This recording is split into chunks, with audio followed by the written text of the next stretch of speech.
பிரபு முக்தி கொடுக்குறாரு. கர்ணர் வந்து பேசிக்காவே செஞ்ச செயல் எல்லாமே நின்ன சைடு எல்லாமே opposite side, Duryodhana side. But வந்து எதனால கர்ணனுக்கும் பகவான் வந்து என்ன ரீசன்னால முக்தி கொடுத்தாருன்றத நம்ம எப்படி பிரபு அனலைஸ் பண்றது, எப்படி புரிஞ்சுக்கிறோம்? Okay, thank you. ஆக்சுவலாக நம்ம வந்து எப்பயுமே கொஸ்டின் கேட்கணும், லேட்டாக கேட்கணும். இது பரவாயில்ல, கொஞ்சம் லேட்டாக தான் இருக்குது. இது வந்து மகாபாரத யுத்தத்தில் வந்து யாரெல்லாம் பங்கெடுத்தாங்களோ அவங்க எல்லாருமே கிருஷ்ணனுடைய லோகத்துக்கு போயிடுவாங்க. அவங்க முக்தி வந்து இது மாதிரி கிடையாது. மகாபாரத யுத்தத்தில் யாரெல்லாம் பங்கெடுத்தாங்களோ, துரியோதனன், கர்ணன், யாராக இருந்தாலும் சரி, ஏன்னா அவங்க கிருஷ்ணன் முன்னால் இறந்ததுனால அவங்களுக்கு ஆன்மீகம்.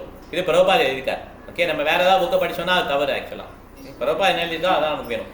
பிரபுபாத என்ன எழுதியிருக்காரு, யாரெல்லாம் மகாபாரத யுத்தத்தில் இறந்தாங்களோ, யாராக இருந்தாலும் சரி, அந்த சேராக இருந்தாலும் இந்த சேராக இருந்தாலும் எல்லாருக்கும் என்ன கிடைச்சுதான் முக்தினா இந்த முக்தி கிடையாது, சாயுஜ முக்தி கிடையாது, கிருஷ்ணனுடைய லோகத்துக்கே போயிட்டாங்க.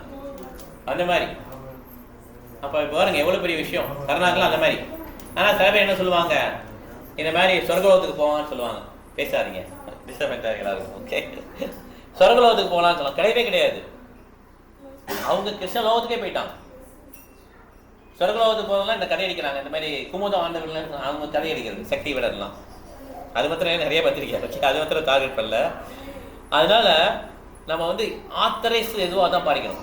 ஆச்சரியர்கள் என்ன சொல்லியிருக்காங்கன்னு பார்க்கணும். பிரபா என்ன சொல்றாரு, எல்லாருமே கிருஷ்ணலோகம் போயிட்டான்னு சொல்றாரு. ஓகே, அதனால நம்ம வந்து இதை வந்து நம்ம அவர் கர்ணன் வந்து முக்தி எப்படி கிடைச்சது அதெல்லாம் நமக்கு தேவையே கிடையாது. ஏன்னா கிருஷ்ணனால யார் இறந்தாங்களோ அவங்க எல்லாருமே கிருஷ்ணலோகம் போயிட்டாங்க. பிரபா இருக்கீங்கன்னு எழுதிட்டார் புக்கில், நோ டவுட். அவங்களுக்கு வந்து நல்ல முக்தி கிடைச்சிருச்சு. வைஷ்ணவுடைய முக்தி 4 முக்தி இருக்கு இல்லையா, அந்த முக்தி கிடைச்சிருச்சு. சாயுஜ முக்தி அவங்களுக்கு கிடைக்கல. ஓகே, ஹரே கிருஷ்ணா பிரபு.